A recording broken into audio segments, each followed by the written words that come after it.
The courtroom was overflowing, tighter than it had ever been. Every seat was taken, every aisle jammed with reporters, their notepads ready, cameras rolling. Murmurs echoed like static. Some leaned over railings, others peeked through the glass. Fans stood outside in clusters, all waiting for the same man, the one no one ever imagined would take the witness stand. Jay-Z walked in with a quiet, commanding presence. He was dressed sharp, unreadable, his face calm, but underneath that, calm was weight. This wasn't the stage. This wasn't about music or boardroom battles. This was a federal courtroom. And across the room, seated like stone, was a man he once clinked champagne glasses with, Sean Diddy Combs, eyes locked forward, expression hard. As Jay-Z approached the stand, a deep hush swept the room. The judge gave a brief nod. The prosecutor stepped into place.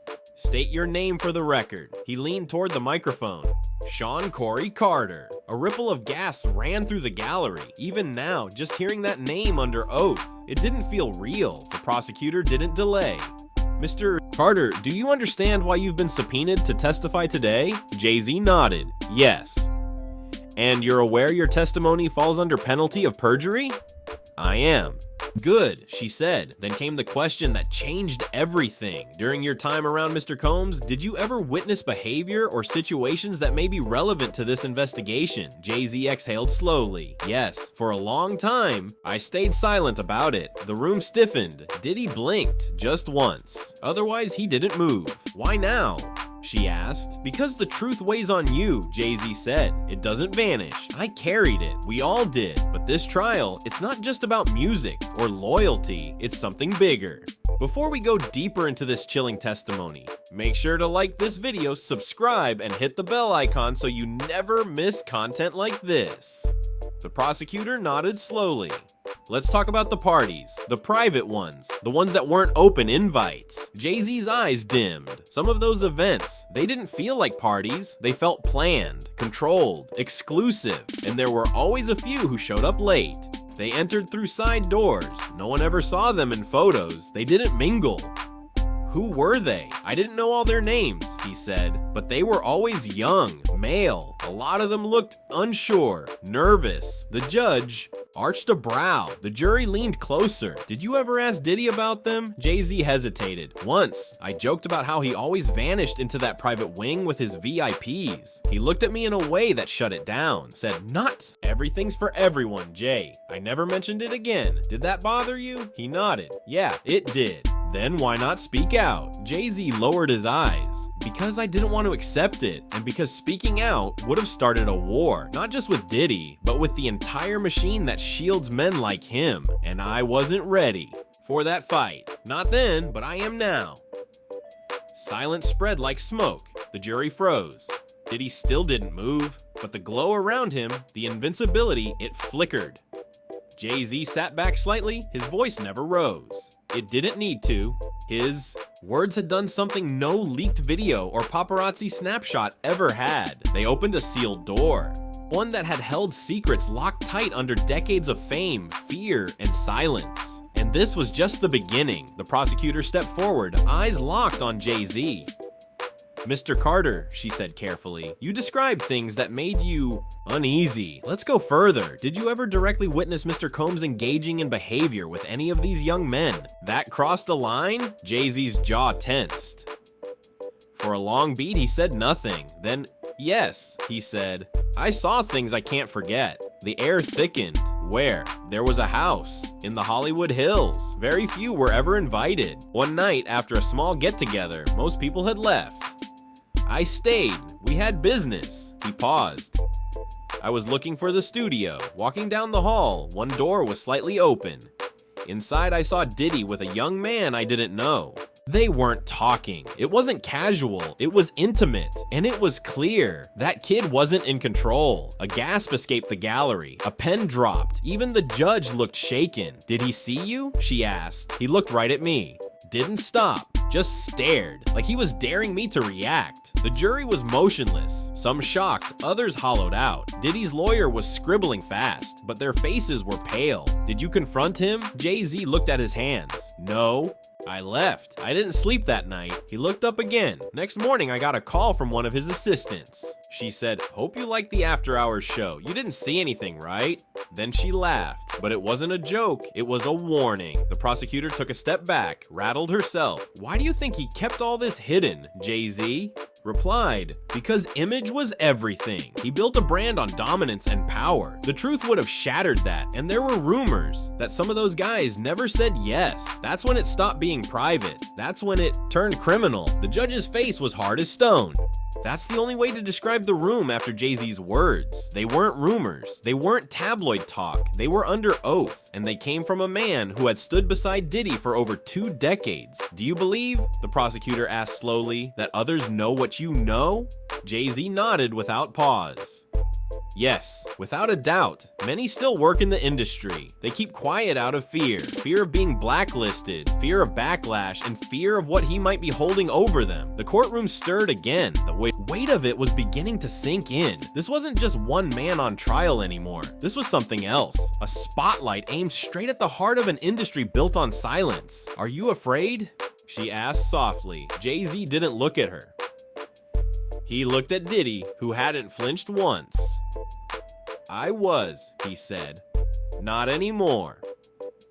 Then came the line that cracked through decades of quiet. "Staying silent made me part of it. I won't be part of it anymore." It wasn't loud, it wasn't dramatic, but it hit like a hammer, a quiet rebellion, a signal that the code had been broken. And nothing that followed would ever put it back together again. The room sat motionless. Jay-Z had said more in that 1 hour than 1,000 articles ever had, and he wasn't done. Now it wasn't just quiet, it was paralyzed. Even the air felt heavier, thick with revelation. The prosecutor, visibly affected, inhaled deeply and pressed on. "Mr. Carter," she said gently, "you mentioned earlier that Mr. Combs used intimidation to silence people. Can you explain what that looked like?" Jay-Z answered without flinching. "Diddy didn't use fists. He didn't have to. His weapons were reputation and leverage. What he knew. He kept things. Files, videos, notes, sometimes digital, sometimes paper. He had dirt on people, artists, execs, journalists. It was like a system. He turned to the jury. You'd be at a party, think it was just drinks and fun. Then the next day, someone from his team calls. Let's keep last night between us. Sometimes they'd send a clip, just enough to remind you we're always watching. The room shifted, jurors fidgeted, reporters looked stunned. Even the quietest among them were suddenly scribbling furiously. Diddy sat still, but his jaw, it was clenched tight now. "Did you ever see any of these clips yourself?" the prosecutor asked. "Yes," Jay-Z said. "Once. He showed me, like it was casual, called it insurance. He even smiled. Like it was just part of the game." "What was on it?" Jay-Z's tone stiffened. "I'm not describing it, but it showed a very famous actor, intoxicated, caught in a moment with another man. It wasn't leaked, it wasn't used, just kept, like a trophy. Did he ever say what he planned to do with it?" Jay-Z shook his head. "He didn't need to. I understood, that's how he worked. The threat was never said out loud. It didn't have to be." The prosecutor leaned in, and people just accepted that? Jay-Z's voice dropped low. "They didn't have a choice. You speak out, you lose everything. Your label, your shows, your endorsements, and worse, you get painted as unstable, jealous, a liar, and always looming the risk of something leaking, even if it wasn't real, even if it was edited." He paused, eyes sweeping across the courtroom. That's how he controlled people. Not with loyalty, with fear.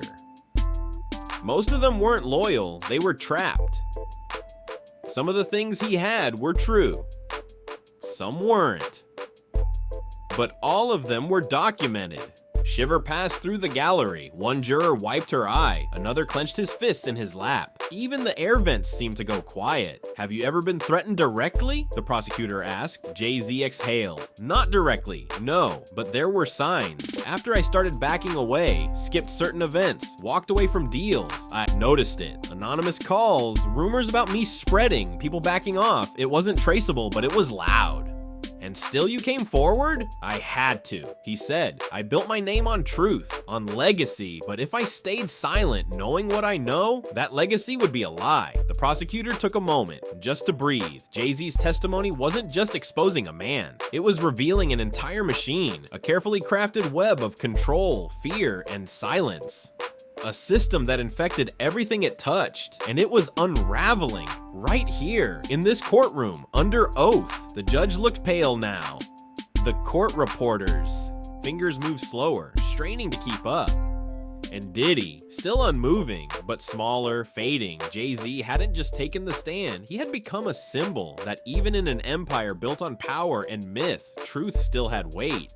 It still had a voice, and it wasn't done speaking. He sat silently, hands resting in his lap, eyes focused somewhere distant, anywhere but on Diddy. The vault was open now, and the prosecutor held the key to everything inside. Mr. Carter, she said steadily, let's talk about the culture surrounding Mr. Combs. You mentioned fear. Was there ever a time someone tried to speak out and got silenced? Jay-Z leaned forward. Yes, he said without hesitation. One time in particular, the room leaned with him. There was a songwriter, young, gifted, just starting to rise.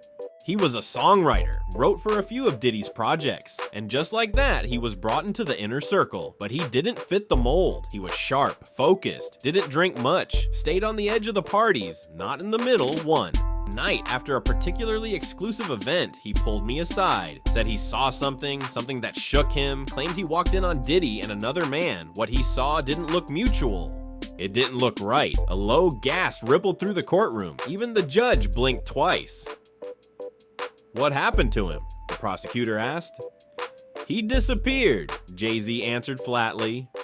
Not physically, but professionally. 1 week he was everywhere. His name on writing credits, popping up in sessions, in press rounds. The next, gone. Name erased. Projects pulled. People whispering that he was unstable. He went back to Atlanta, Jay-Z added. I haven't heard from him since. Do you think it was deliberate? I don't think. I know, Jay-Z said. That's how it worked. One misstep, one whisper of dissent. And the machine kicked in. PR teams, lawyers, private calls to executives. You didn't just lose work, you lost your entire identity. Was there anyone else? The prosecutor asked. Jay-Z nodded slowly. There was a female executive, smart, quiet, but sharp. She started asking questions, trying to figure out what was happening in those back rooms, where people came and went without sign-ins, no records. He paused. A week after she started digging, she was hit with a misconduct accusation, inappropriate behavior toward an artist. No hearing, no appeal, just gone. The courtroom was still again, but this time it wasn't surprise. It was recognition. A pattern was forming, and it was unmistakable. Why didn't anyone stop him? The prosecutor asked. Jay-Z didn't even blink. Because he wasn't alone. He had protection, not just lawyers, but layers, executives, agents, handlers, people who depended on him for headlines, access, dollars. They looked the other way because silence was currency. The prosecutor stepped forward, her voice tightening. Let's talk about the recordings. A shift swept through the courtroom. Everyone sat up a little straighter. The defense team visibly stiffened. Even Diddy's jaw twitched. You mentioned earlier that Mr. Combs kept private footage of guests. How common was this? Jay-Z stayed calm, widespread, so much so that no one ever felt truly alone in any of his homes. Every house was wired, some rooms more than others. Some cameras were hidden, behind vents, inside smoke detectors. They were good at hiding them. I learned early, never speak freely on his property. Did you see this footage used? Many times, he replied. People you know, big names, artists, actors, executives. They'd get calls, warnings, gentle reminders that something had been captured. Most didn't even know. And Diddy kept a vault? Jay-Z nodded. A real one, fireproof, biometric lock. It's in New Jersey. That's where the worst of it was stored. The room erupted. Murmurs burst like sparks in dry air. The judge struck the gavel. Order. But it was already too late. Diddy's vault. The tapes. The blackmail. Were you ever asked to handle any of these materials? She asked. Jay-Z's voice grew heavier. Once. He asked me to deliver a drive to an executive, someone who was about to walk away from a deal. The message was clear. Remind him who he's dealing with. Did you do it? I refused. That's when everything between us changed. The prosecutor paused, letting the moment land. And still, you said nothing? Jay-Z looked up. Because silence felt safer than the truth back then. But now, the cost of silence is too damn high. The words landed like a thunderclap. It wasn't just an admission. It was a reckoning. A truth aimed at Diddy, but also at the entire structure that kept him untouchable for so long. And still, the secrets weren't done unraveling. The courtroom didn't feel like a place of justice anymore. It felt like a vault itself, a vault being cracked open before everyone's eyes. Jay-Z wasn't just a witness now, he was something more dangerous, a man with keys to the kingdom and the courage to use them. The prosecutor moved closer. Mr. Carter, let's talk about what you didn't say. You described blackmail, coercion, compromising footage, but you still stayed close to Mr. Combs. Why? Jay-Z leaned in, voice low, measured. Because I was part of that world. I gained from it access, influence. When you're close to Diddy, doors open, but that access came with a cost. You had to know when to look away, and I looked away too many times. The courtroom sat in grim silence. This wasn't about one man's sins anymore. It was about how silence became the rule, how power covered rot. Were you ever asked to help cover something up?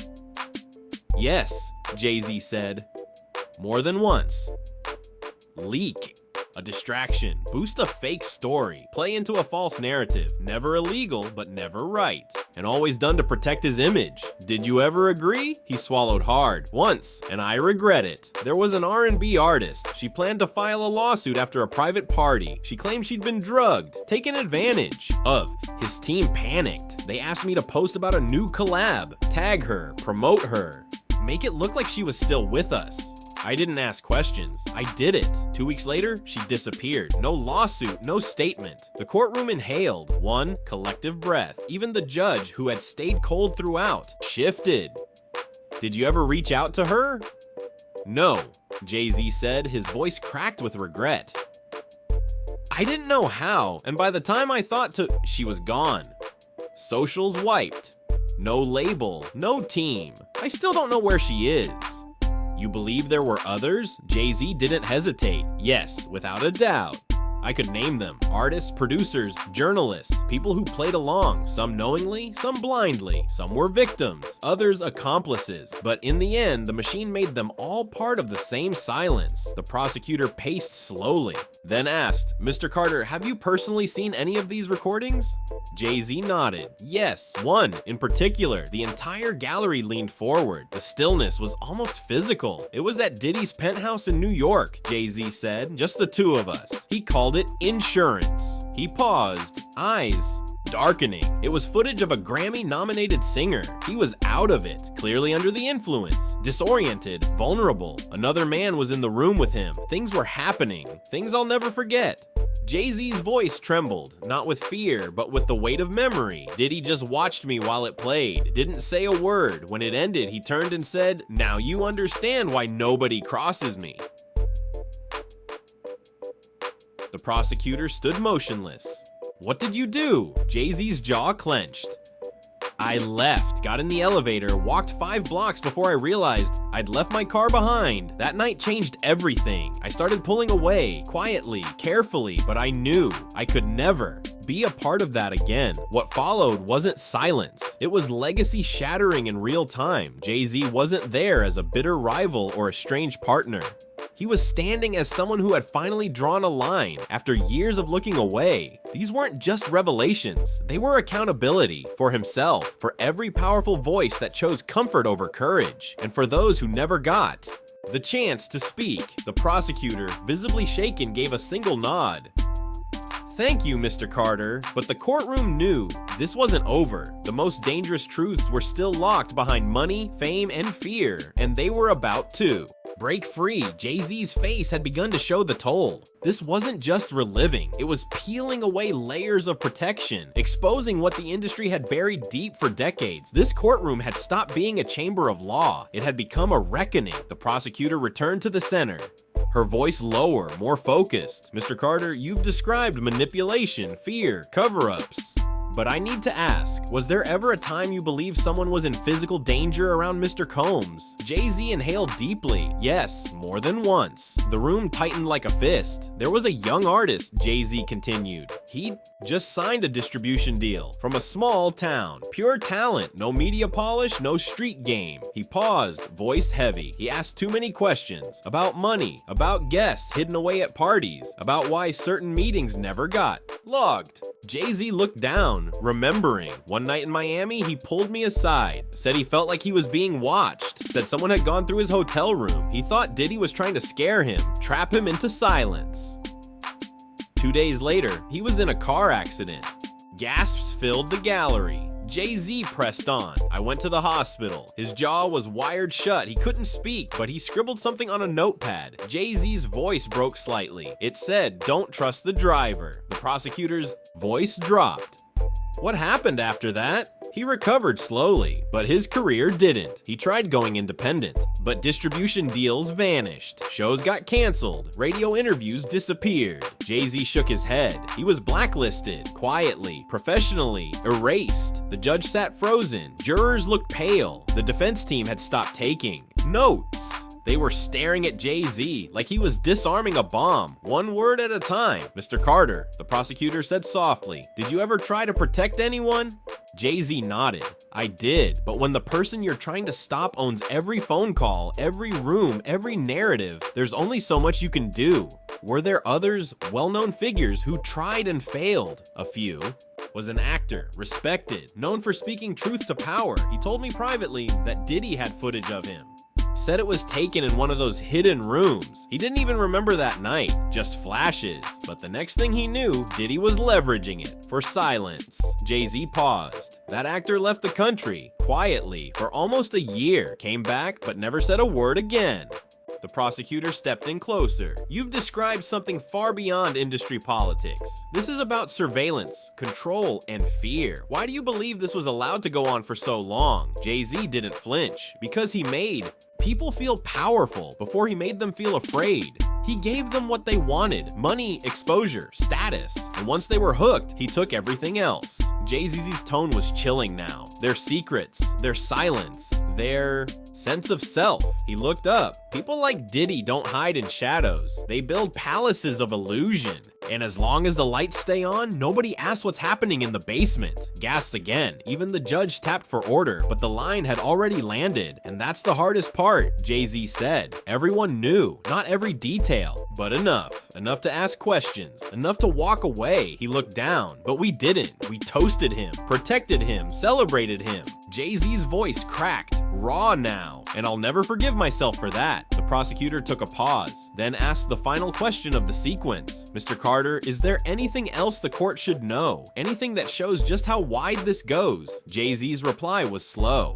"Deliberate. There's a list," he said. "A digital file, names, dates, event codes. It was kept by one of Diddy's assistants. It's not just artists, it's executives, athletes, politicians, anyone he thought he might need leverage on someday." The courtroom exploded. The judge banged his gavel repeatedly, demanding order, but the words had already detonated. A list, proof of an empire not built on music, but on fear, blackmail, and silence. Jay-Z sat motionless, not just a witness anymore, but a torchbearer, lighting a truth too long hidden, and the world now watching understood. This wasn't about one man. This was about a collapsing structure, one brick at a time, and there were more bricks to fall. The courtroom braced for what everyone knew was next. This wasn't just the next chapter, it was the chapter. Every eye was locked on Jay-Z. He sat calm.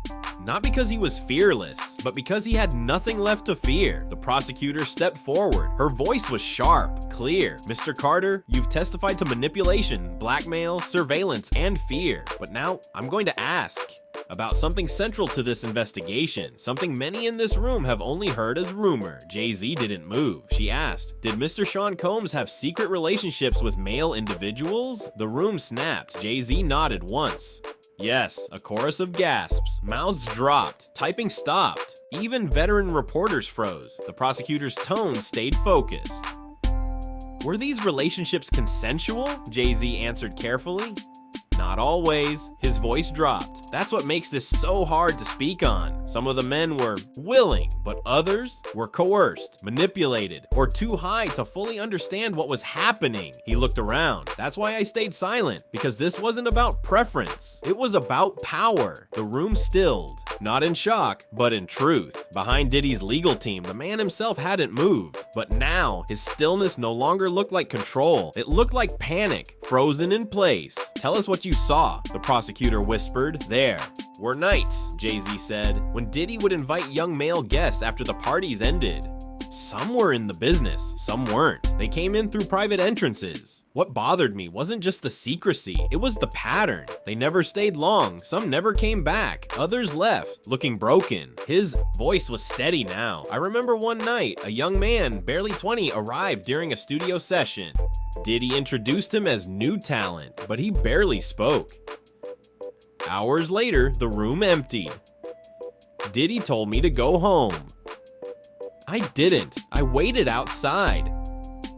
2 hours later, that same kid came out, alone, disoriented, limping. I offered him a ride. He refused, got into a cab, said nothing, disappeared. Did you follow up? The prosecutor asked. I tried, reached out through someone we both knew. They said he'd gone home, quit music, told his family he just wasn't built for the scene. Jay-Z shook his head, but I knew something had happened. The courtroom was shaking under the pressure of the truth. This wasn't tabloid drama. This was institutional abuse, spoken by a legend. Did you ever confront Diddy? She asked. Jay-Z nodded. Once. I asked him why he always had to blur the lines. Why everything had to be so hidden? He laughed, said everyone wants something. I just give it to them first. That way, they owe me. He didn't think it was wrong. He thought it was strategy. The prosecutor was visibly affected. Now. And you're saying these relationships, these scenarios, some were predatory? Jay-Z didn't blink. Some were criminal. The judge leaned forward. A juror wiped tears. There was nowhere left to hide. Why speak now? She asked Jay-Z. Looked her in the eyes. Because I helped protect a man who weaponized intimacy. Because stories whispered in green rooms are now lived out loud by people too broken to fight. And because if I stay silent, then I become another brick in the wall that kept them quiet. A tremor swept the room. Not from fear, but from truth. Jay-Z didn't just confirm the rumors. He validated the suffering. He gave it voice. His testimony wasn't revenge. It was clarity, it was justice, and now the darkest secret had been spoken. The courtroom and the world would never see Diddy the same again. Stillness returned, but it wasn't peace. It was the stillness after an earthquake. Jay-Z hadn't just testified, he had shattered the myth that protected Sean Diddy Combs for decades.